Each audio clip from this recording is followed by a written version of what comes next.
Hello अस्सलाम वालेकुम to everyone. I hope you all are fine. उम्मीद करता हूँ आप सब ठीक होंगे। अच्छा, तो हमने जो है आज अपना न्यू चैप्टर स्टार्ट कर लिया है सेकेंड ईयर की बायोलॉजी में से, जिसका नाम है नर्वस कोऑर्डिनेशन। तो नर्वस कोऑर्डिनेशन को पढ़ने से पहले हम चलते हैं उसकी हिस्ट्री पर। दरअसल उसकी हिस्ट्री क्या है। नर्वस कोऑर्डिनेशन का जो फर्स्ट कॉन्सेप्ट दिया था नर्वस सिस्टम का, नर्वस तो ज़ाहिर करता है नर्व्स को, और कोऑर्डिनेशन का मतलब है कम्युनिकेशन, ताल्लुक। ठीक है। अब कम्युनिकेशन कैसे हो सकता है? जैसे एक सादा अपनी जो है, मैं आपको अपनी ज़िंदगी में से मिसाल दे दूँ। अगर हम कहीं भी दूर चले जाते हैं, फ़र्ज़ कर लेते हैं कि हमारी फैमिली में से कोई बाहर चला जाए, तो हम किसी न किसी तरीके से उससे कम्युनिकेट करने की जो है कोशिश करते हैं। और आज मॉडर्न दौर है, तो हम कम्युनिकेट किस चीज़ से करते हैं? हमारे पास जो है मोबाइल फ़ोन्स हैं, हम उससे कम्युनिकेट करते हैं।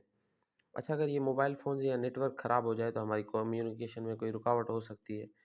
ऐसे ही अगर सोचें कि फ़र्ज़ कर लो ये मेरा हाथ है, मैं इसको मूव कर रहा हूँ फ़िलहाल, अब मुझे यहाँ पर कोऑर्डिनेशन पर पेन रखनी है, ठीक है? तो अब मेरे हाथ को कैसे पता चला कि इसे यहाँ पर इस जगह पर आना है, पेन को यहाँ पर रखना है, ठीक है? अब इसके पीछे भी एक बहुत बड़ा लॉजिक है साइंस के अंदर, क्योंकि हम सब के अंदर ब्रेन होता है और वो हमारा पावर हाउस होता है जो कंट्रोल करता है पूरे सिस्टम को। अब मेरे ब्रेन का कोऑर्डिनेशन मतलब ताल्लुक, कम्युनिकेशन सही है मेरे हाथ से, इस वजह से मैं अपने हाथ को अपनी मर्ज़ी से चला रहा हूँ, ठीक है? अगर मैं सही से यहाँ पर बैठा हुआ हूँ या सही से जो बोल रहा हूँ या कंसंट्रेशन मेरे टॉपिक पर है, या आप मुझे देख रहे हैं, आप मेरी वीडियो सुन रहे हैं, आपका जो कंसंट्रेशन है आपकी जो, वो मेरे टॉपिक पर है, आप मेरी बात को समझ रहे हैं, तो आपकी कोऑर्डिनेशन अच्छी है। अगर आप फ़र्ज़ कर लो आप चलते हो या कोई भी चलता है, वो ठीक से चल नहीं पाता है, तो इसका मतलब है उसके ब्रेन की कोऑर्डिनेशन उसकी बॉडी से ख़राब है, इस वजह से वो सही चल नहीं पा रहा है। तो अगर हमारे जिस्म का हर हिस्सा हमारे दिमाग, हमारी मर्ज़ी के मुताबिक चलता है, तो वो उसकी कोऑर्डिनेशन सही है। कोऑर्डिनेशन हम कहते हैं राब्ते को। तो वेरी सिंपल, नर्व्स को ज़ाहिर करता है, कोऑर्डिनेशन माना राब्ता। हमारे हर जिस्म का जो है कोऑर्डिनेशन, हर ऑर्गन जो है हमारे जो है कोऑर्डिनेशन में होता है, राब्ते में होता है ब्रेन के। ठीक है? अब हम जब भी खाना वगैरह कुछ खाते हैं, तो हम ज़ाहिर-सी बात है निवाला मुँह में लेते हैं। ऐसा तो नहीं होता कि किसी का निवाला नाक में चला जाए, वो हाथ को उठाने की कोशिश करे और उसके मुँह की जगह नाक में चला जाए। इसका मतलब तो उसका कोऑर्डिनेशन सही नहीं है। फिर तो वो उसकी जो है दिमाग का, ऐसे कह सकते हैं कोई नट बोल्ट जो है ढीला हो गया है। ठीक है? तो कोऑर्डिनेशन को आप बेहतर तरीके से आई होप समझ गए होंगे। तो ये हमारे चैप्टर का नाम था। हिस्ट्री के तरफ चलें, तारीख़ के तरफ चलें, तो सबसे पहले नर्वस सिस्टम का या नर्वस कोऑर्डिनेशन का जो जिसने डिस्कवर किया था, जिस बंदे ने इसको डिस्कवर किया था, उसका नाम था हेरोफिलस। ठीक है? उस बंदे का नाम था Herophilus, the man who discovered the nervous coordination. उस बंदे का नाम था हेरोफिलस। ये एक एंशिएंट ग्रीक था, ठीक है? असल में ये एक एंशिएंट ग्रीक फिज़िस्ट था, एंशिएंट ग्रीक फिज़िस्ट था, ठीक है? एंशिएंट ग्रीक फिज़िस्ट था। इसने क्या किया कि इसने जो डेड बॉडीज़ होती हैं किसी भी ह्यूमन की, जो मुर्दा जिस्म होता है इंसानों का, डेड बॉडी, उसको इसने ये काट कर उस पर एक्सपेरिमेंट करता था, ठीक है? उनके जो अंदर के ऑर्गन हैं उसको देखता था। तो इसने 16th सेंचुरी में हेरोफिलस एज, अब इसको समझते हैं। Herophilus, an ancient Greek physicist, was the first to examine and the report on the structure of the nervous system in 16th century. Herophilus एक जो है पुराना ग्रीक यूनानी जो है फिजिस्ट था, जो पहला बंदा था जिसने समझा या जिसने जाना स्ट्रक्चर नर्वस सिस्टम का, ठीक है? 16 मतलब 16वीं सदी में। He used to dissection cadaver. अच्छा, ये जो कैडावेयर है, कैडवेयर या कैडावेयर, इसका मतलब है डेड, इसका मतलब है डेड। कैडवेयर का मतलब है डेड, मुर्दा, ठीक है? कैडवेयर का मतलब हो गया क्लियर, डेड। कैडवेयर मतलब dead. He used to dissection, dissection का मतलब है काटना। He used to dissection of human disc of human body, of human body, of human body discover that, इसने फिर जो है डिस्कवर किया, इसने पता किया कि that nervous system was separate from the vascular system. जब इसने इंसानों के जिस्म को काटा, उनकी डेड बॉडीज़ को काट के देखा, उनके मुर्दा जिस्म को काटा, तो इसने ये समझा या इसको ये पता चला कि यार नर्वस सिस्टम तो अलग है, nervous system vascular vascular system से अलग है। अब वेस्कुलर सिस्टम कौन सा सिस्टम है, मतलब आपके ब्लड वेसल्स का, ठीक है, आपकी नसों का जो सिस्टम है। उससे इसने कहा ये जो नर्वस सिस्टम है ये एक अलग चीज़ है। अच्छा, तो नर्वस सिस्टम दरअसल होता क्या है? अब चलते हैं नर्वस सिस्टम पर। हो सकता है ये वीडियो थोड़ी बड़ी हो जाए क्योंकि मैंने डीपली एक्सप्लेन किया है, हर चीज़ को कवर किया है। और अगर वीडियो अच्छी लगे तो आप इसको लाइक कर देना, कमेंट करना। The system of the body that provide communication. अब देखो मैंने कहा था कम्युनिकेशन, मतलब ब्रैकेट में लिखा है कोऑर्डिनेशन। ऐसा बॉडी का सिस्टम जो राब्ता प्रोवाइड करे, कम्युनिकेशन मुहैया करे, थ्रू किसके ज़रिए? Electrical and chemical signal.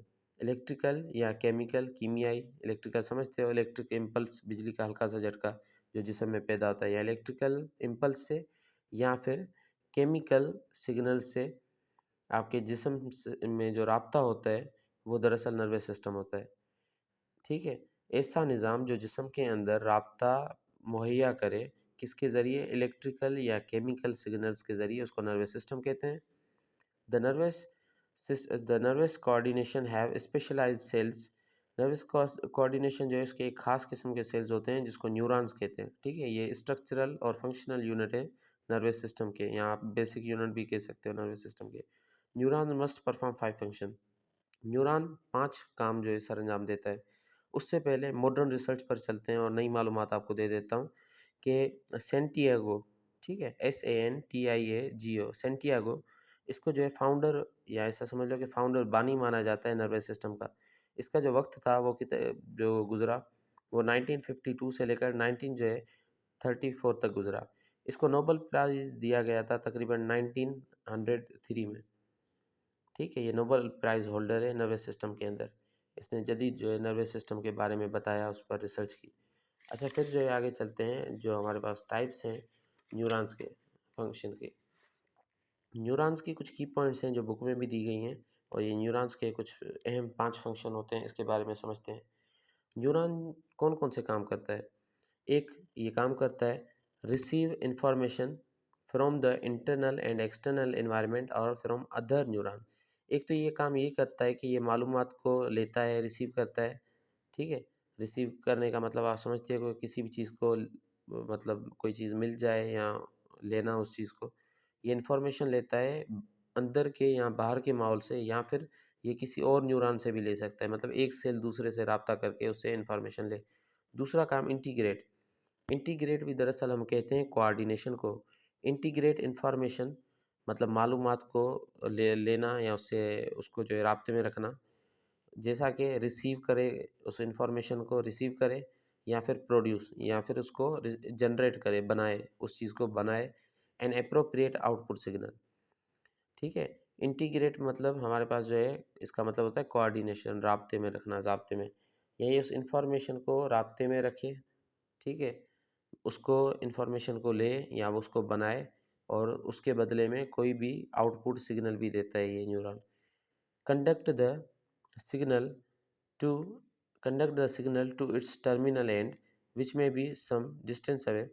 ये जो है अपनी जो इसकी लास्ट वाली एंड होती है न्यूरॉन की टर्मिनल, अगर अब हम स्ट्रक्चर पढ़ेंगे हमें पता चल जाएगा उसकी टर्मिनल एंड कौन सी है। समझ लो कि लास्ट पार्ट होता है, उससे न्यूरॉन इन्फॉर्मेशन लेता है एक दूसरे न्यूरॉन से।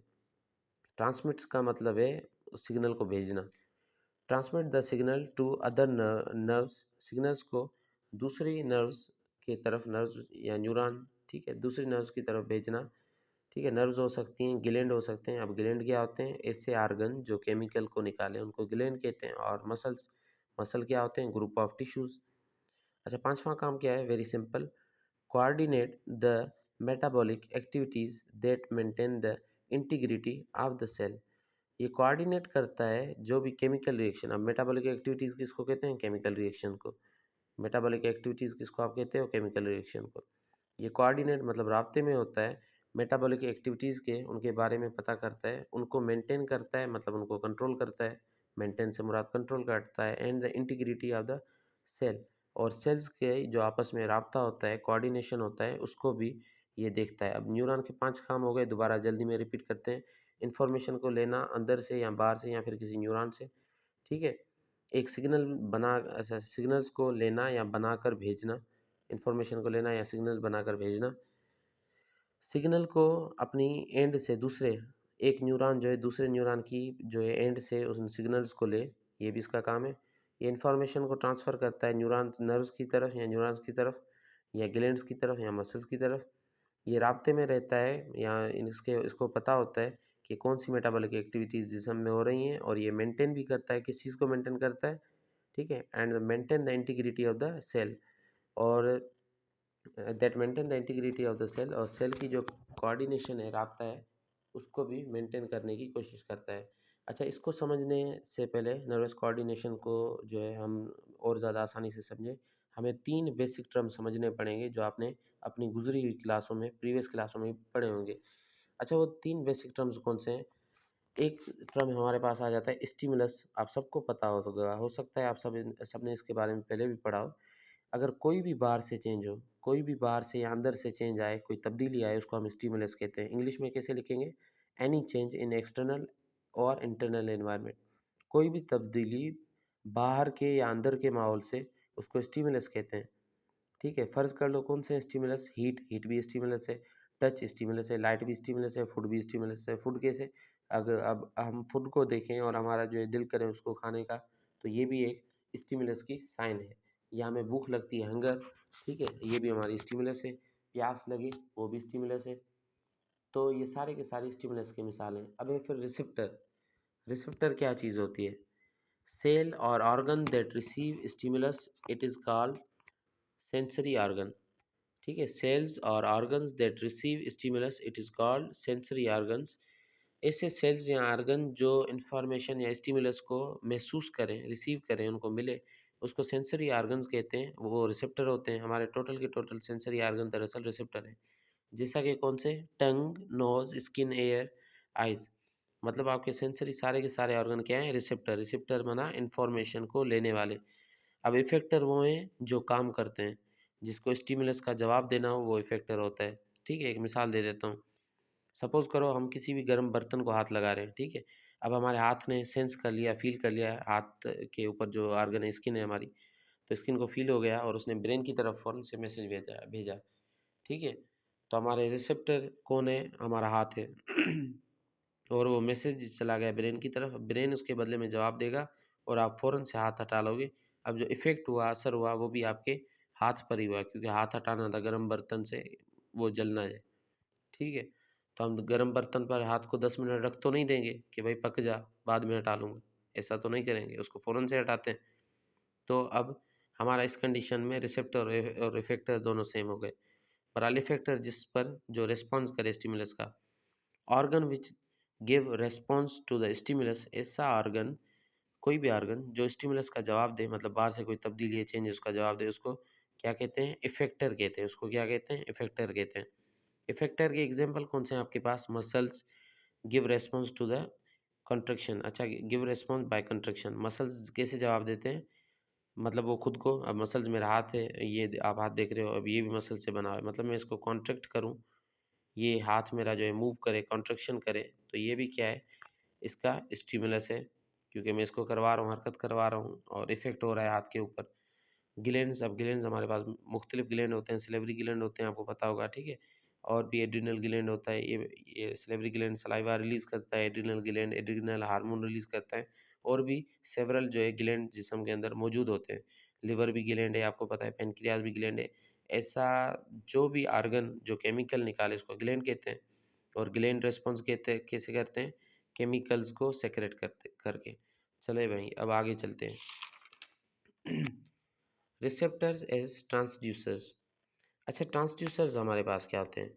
ट्रांसड्यूसर का बायोलॉजी के अंदर मतलब है, रिसेप्टर तो महसूस करने वाले, ट्रांसड्यूसर मतलब किसी भी इंफॉर्मेशन को एक फॉर्म से चेंज करके दूसरी फॉर्म में लाना, उसको हम कहते हैं ट्रांसड्यूसर। अब पढ़ते हैं डेफिनेशन पर। Most sensory receptors are specialised neurons और एपिथेलियल सेल्स, सिंगली और इन ग्रुप्स। बहुत जो ज़्यादातर जो रिसेप्टर सेल्स होते हैं, वो स्पेशलाइज्ड न्यूरॉन्स होते हैं। दरअसल वो न्यूरॉन होते हैं, या तो वो एपिथेलियल सेल्स होते हैं, मतलब स्किन के अपर सेल होते हैं, वो मौजूद होते हैं अकेले, सिंगली, ठीक है, सिंगली लिखा हुआ है, सिंगली और इन ग्रुप, अकेले या फिर मजमूए में। ऑल रिसेप्टर्स आर ट्रांसड्यूसर, सारे के सारे रिसेप्टर होते हैं ट्रांसड्यूसर। अब ट्रांसड्यूसर का मतलब क्या है? स्ट्रक्चर, बनावट, डेट के कन्वर्ट, जो तब्दील करे signals from one form to another form. ठीक है, ऐसे स्ट्रक्चर जो सिग्नल्स को तब्दील करें एक हालत से, ठीक है, एक हालत से दूसरी हालत में, उसको ट्रांसड्यूसर कहते हैं। और सारे के सारे रिसेप्टर क्या हैं? ट्रांसड्यूसर हैं। ये याद रखना है एमसीक्यूज के हिसाब से, सारे के सारे रिसेप्टर क्या हैं? ट्रांसड्यूसर।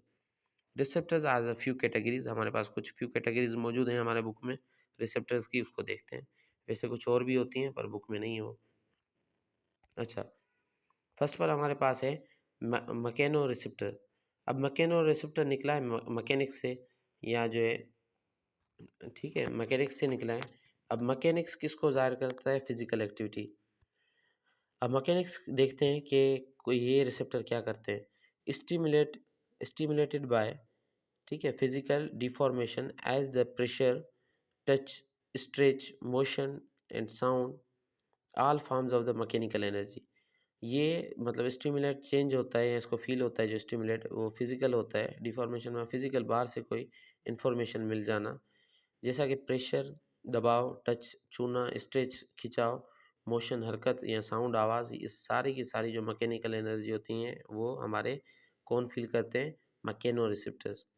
सेकेंड नंबर पर है पेन रिसेप्टर, जिसको नोसिसेप्टर्स भी कहा जाता है। नोसिसेप्टर्स ये स्टिमुलेट करते हैं मसल का दर्द, मतलब मसल्स में जो दर्द हो वो, उससे ये स्टिमुलेट होते हैं, पता चलता है हमें कि मसल्स में पेन है। फिर थर्ड पर आ जाता है थर्मो रिसेप्टर। अब थर्म ज़ाहिर करता है टेम्परेचर को। Thermo receptor, thermoreceptors stimulated by the heat and the cold also regulate body surface and the core temperature। थर्मोरिसेप्टर्स जो है मतलब असरअंदाज होते हैं, स्टिमुलेटेड होते हैं हीट, ठीक है, गर्मी से या सर्दी से, और ये रेगुलेट, कंट्रोल भी करते हैं या रेगुलेट करते हैं बॉडी का सरफेस या कोर, मतलब उसका इनर सरफेस, अंदरूनी सरफेस। फिर आ जाते हैं कीमो रिसेप्टर। अब ये बहुत आसान है, कीमो से ही पता चल रहा है कि इसके अंदर केमिकल्स की कोई जो है काम हो रहा है केमिकल्स का। Chemoreceptors transmit information about the solute concentration. ये जो है भेजते हैं इंफॉर्मेशन, जो सॉल्यूट की कंसंट्रेशन है, सॉल्यूट किसको कहते हैं? आयंस को। ऑल फैक्ट्री रिसेप्टर्स जो है, या इसको ऑल फैक्ट्री बल्ब भी कहते हैं, ऑल फैक्ट्री रिसेप्टर और ऑल फैक्ट्री बल्ब। ये दरअसल हमारे नोज़ के एरिया में होते हैं, ब्रेन से जुड़े हुए होते हैं direct. Found in the nasal epithelium, जो नोज़ की नेज़ल बना जो नाक वाला हिस्सा है, उसकी जो एपिथेलियम जो अपर लेयर है उसके अंदर होते हैं। और स्मेल के बारे में, स्मेल जो भी होती है, ठीक है, वो प्लेज़र हो या अनप्लेज़र स्मेल हो, अच्छी हो या बुरी स्मेल हो, उसके बारे में ये रिसेप्टर रिसीव करते हैं और बताते हैं। फिर हमारे पास जो रिसेप्टर का टाइप है सिक्स्थ नंबर पर, वो है गेस्ट्री रिसेप्टर्स। अच्छा, गेस्ट्री रिसेप्टर ये हमें ज़बान के अंदर मिलते हैं, ये जायके के बारे में महसूस करते हैं और बताते हैं। और फिर हमारे पास सातवें नंबर पर आ जाते हैं ऑस्मो रिसेप्टर। ऑस्मो पानी को कहते हैं। In human brain hypothalamus detect change in the total solute concentration. इंसानों के अंदर जो है हाइपोथैलेमस उस चेंज को, तब्दीली को फील कर लेता है जो सॉल्यूट की कंसंट्रेशन की होती है खून के अंदर, in the blood. And stimulate thrust when osmolarity increase. या जो है प्यास को बढ़ा देता है जब हमारे जिस्म में पानी की जो है कमी हो जाती है, ठीक है, ऑस्मोलैरिटी इंक्रीज, या पानी की जब कमी हो जाएगी तब ये हमारे अंदर जिस्म के अंदर क्या करेगा कि हमें प्यास को फील कराएगा, हमें प्यास लगेगी और हम पानी पिएंगे। फोटो रिसेप्टर्स, फोटो मतलब लाइट को कहते हैं, रिसेप्टर महसूस करने वाले। फोटो रिसेप्टर भी बहुत आसान है। अच्छा, photo receptor deduct light stimulus, ये लाइट को जो है स्टिमुलस को लेते हैं और उसके बाद क्या करते हैं? और ऑर्गेनाइज इन द आइज, ठीक है, ये आंखों के अंदर होते हैं, जैसा कि रोड और कॉन सेल आपने पढ़ा होगा। रोड और कॉन सेल, रोड और कॉन उसकी वजह से उनको नाम दिया गया है। ये रेटिना के ऊपर आइज के पीछे जो है सेल्स होते हैं जो उस रोशनी को महसूस करते हैं। और रोशनी आपको पता है किसी भी चीज़ को लग करके, टच होकर और वापस जब हमारे पास रिफ्लेक्ट होती है तो उसके अंदर वो इमेज होती है जो हमारे रेटिना, आँख के पर्दे पर बनी होती है। अगर आपने सेंसरी ऑर्गन पढ़े होंगे तो आपको आई के फंक्शन के बारे में पता होगा। तो हमारे पास कुछ ये रिसेप्टर्स के टाइप हैं, आप देख सकते हैं। हमने रिसेप्टर पढ़े और उसके कुछ टाइप, ठीक है। मकेनो रिसेप्टर पढ़ा, पेन रिसेप्टर पढ़ा, थर्मो रिसेप्टर पढ़ा, कीमो रिसेप्टर पढ़ा, ऑल्फैक्टरी रिसेप्टर्स पढ़े, ऑल्फैक्टरी बल्ब भी कहते हैं, और गेस्ट्री रिसेप्टर भी पढ़े, और ऑस्मो रिसेप्टर भी पढ़े, फोटो रिसेप्टर भी पढ़े। ठीक है, गेस्टेटरी रिसेप्टर्स। तो ये सारे के सारे जो है रिसेप्टर्स के टाइप थे। अगर आपको वीडियो मेरी अच्छी लगी हो तो मेरे चैनल को सब्सक्राइब कर देना, और वीडियो पर कमेंट ज़रूर करना। कोई सवाल हो तो आप लिख देना कमेंट में, ठीक है, और अपने दोस्तों के साथ भी शेयर कर देना। अगर आपको जो है वीडियो मेरी पसंद आई है और समझ में आई है, आई होप कि आप सबको अब आसानी से समझ में आ गई होगी मेरी बात। ठीक है, तो कुछ दिनों से वीडियो नहीं बनाई थी, तो उसके लिए माज़रत। बाकी जो है मैंने वीडियो बना दी है। इंशाल्लाह नेक्स्ट जो है टॉपिक टू टॉपिक क्लियर करेंगे इस चैप्टर को और ख़त्म करेंगे।